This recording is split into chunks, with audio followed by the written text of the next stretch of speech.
Kumbaga sa boxing, may una ng palitan ng suntok sa pagitan ni na VP Sara at ng prosekusyon. Ang problema lang sa analogy kong to ay hindi tayo sure kung magkakaroon ba talaga ng sagupaan sa ring. Ang tinutukoy ko po ay ang restback ng prosekusyon sa mga sagot ni VP Sara sa impeachment case laban sa kanya. May nauna na akong video explainer sa mga argumento ni VP Sara, panoorin niyo na lang yon. Pero ngayon, himayin natin ang rebuttal ng prosekusyon.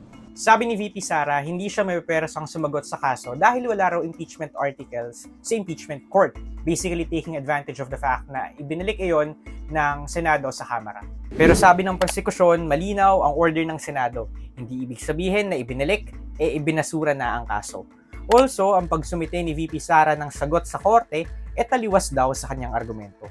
Sabi ng prosekusyon, misinterpret daw ni VP Sara yung Supreme Court ruling na yon dahil malinaw daw doon na sinabi na continuing body ang Senado. Ang panawagan pa ng prosekusyon, huwag daw mag-atubili ang korte na patawan ng sanction si VP for deliberately making misleading arguments. Pangatlo, contrary sa argument ni VP Sara, hindi naman daw nilabag ng House ang 1-year bar ng konstitusyon. Sabi ng prosekusyon, irrelevant daw na may naunang na-file na 3 impeachment complaints kasi hindi naman na-refer ang mga ito sa Justice Committee. So hindi initiated. At wala naman daw na-violate na constitutional deadlines. Ang considered initiated ay ang 4th impeachment complaint na may pirma ng higit 200 mambabatas. May numerous video explainers tayo sa constitutionality ng impeachment. Again, panoorin nyo na lang. And lastly, kung sinabi ni VP Sara, the 4th impeachment complaint jumped to conclusion of facts, ang sagot ng prosecution, no.